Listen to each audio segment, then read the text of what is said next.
I've been a truck driver for almost 18 years. I mostly run routes between Texas and New Mexico. I know every gas station, every shortcut, every truck stop in the region.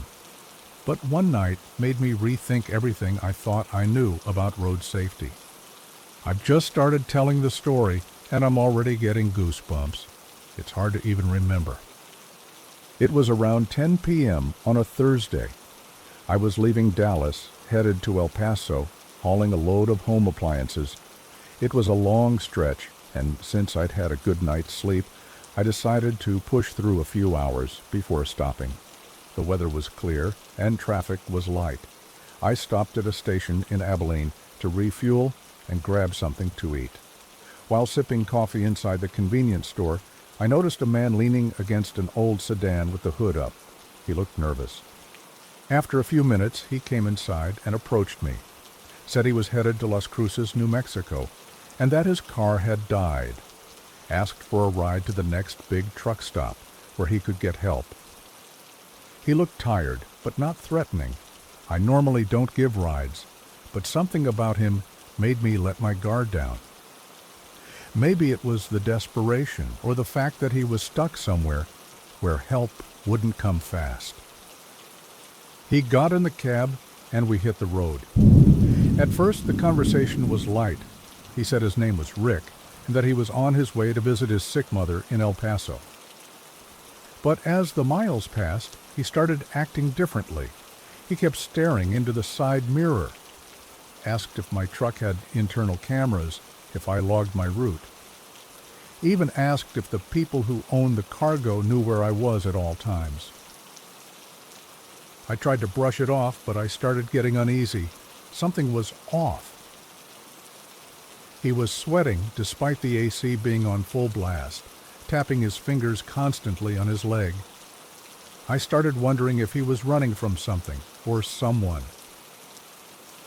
About an hour later, we passed a state trooper parked on the shoulder. The officer didn't even look at us, but Rick panicked. He shrank down in his seat, turned his face away, muttering things like, "They can't see me, they can't see me." That chilled me to the bone. He wasn't just some guy with problems. This was something bigger. About 50 miles from Roswell, I decided to stop at a 24-hour station. Told him I needed to use the restroom, and asked him to wait in the cab. I went inside, went straight to the manager, and asked them to quietly call the police. When the officers arrived, Rick was already out of my truck, trying to get into another parked vehicle. He was taken into custody without resistance. A few hours later, I found out what had happened. His car, abandoned at the previous gas station, had a body in the trunk. A woman. According to records, it was his ex-girlfriend, missing for 3 days. He was trying to escape to Mexico. That ride I gave him almost made me an accessory to murder. To this day, when I think about it, my stomach turns. I've never picked up another hitchhiker, and I've never slept fully peacefully since. The road may be long, but fear is instant.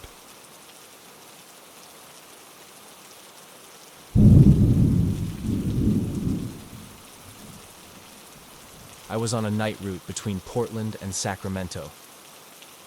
I've been running that stretch for over 10 years, up and down the I-5. Anyone who drives in that region knows a part near Eugene, Oregon, where the road winds tightly through hills covered in pine trees. Visibility there at night is terrible, especially with fog.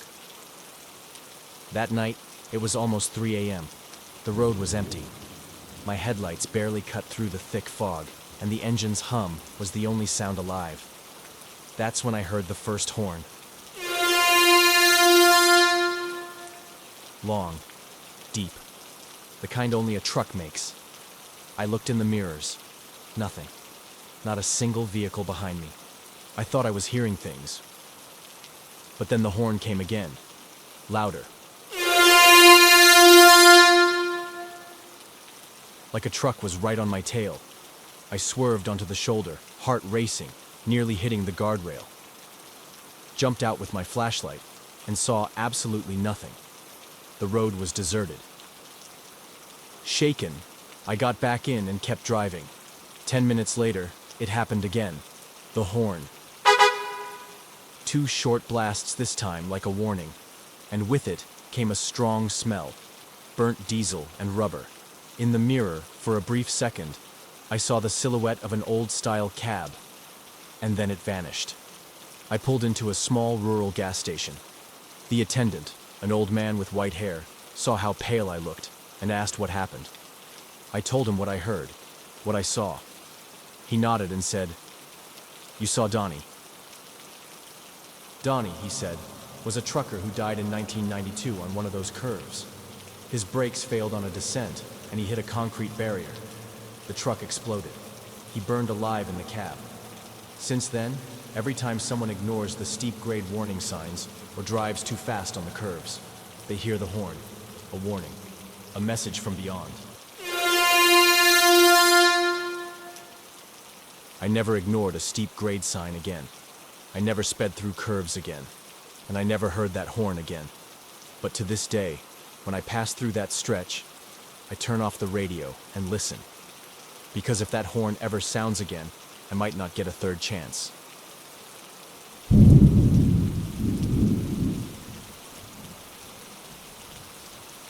It was on a route between Utah and Arizona that I experienced the most disturbing moment of my life, something that still gives me chills just thinking about it. I was hauling construction materials, driving down Route 89, a winding road that cuts through desert landscapes, dense forests, and nearly uninhabited stretches. Anyone who's driven it knows. It's beautiful during the day, but at night, it becomes a dark, silent maze. Night fell quickly that day. The sky turned pitch black, no moon, and my GPS suggested a shortcut, a secondary but paved road. Nothing too out of the ordinary. Less traffic saves time. I was already running late from a previous stop, so I decided to take the risk. Around 10 p.m., I saw it for the first time. My high beams lit up a figure standing in the middle of the road. It was facing away, completely still. I figured maybe it was someone with car trouble, maybe a lost pedestrian.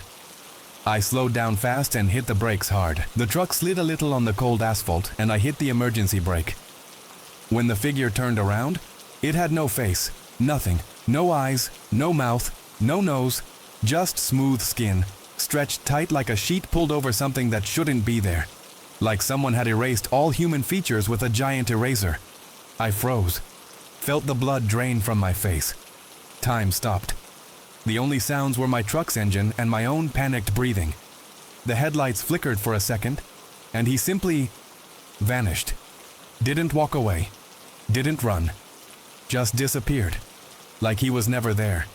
I sat there for minutes trying to rationalize. Maybe I was tired, an optical illusion, a weird reflection. I drank an energy drink, turned on the radio, and kept driving, trying to stay distracted. 10 minutes later, he appeared again. This time on the shoulder, just standing there, watching me, or as close to watching as a thing with no face can do. Not moving, not making a sound, just there, cold, suffocating, almost solid. And it didn't just happen once. It repeated 3, 4, 5 times, always ahead of me, always the same, standing still, watching, waiting. Sometimes on the left side of the road, sometimes the right. At one point I saw him on a small hill, just a silhouette against the night sky, but always there. The last time he was standing in the middle of the road again, and this time he moved. He slowly raised one arm and pointed at me. That was too much. I felt a panic I had never known before. I didn't think. I yanked the wheel hard and turned onto a dirt road without even checking where it led. I drove for nearly an hour, lost in the middle of nowhere, until I reached a small town with a police station. I walked in, shaken. Told the on-duty officer, an older man, looked like he'd heard it all. He listened patiently, no laughing, no doubting, and he said something I'll never forget. "You're not the first. We've heard that story before. Always the same place, always the same description, but we've never found anything to prove it." I went back to my truck more confused than ever. Since then, I've never taken Route 89 again. I go around no matter how many hours it adds. That road is burned into my memory. Worst of all, I still don't know if what I saw was real, or just in my head. But sometimes, in my dreams, I see that figure again, standing still, pointing at me.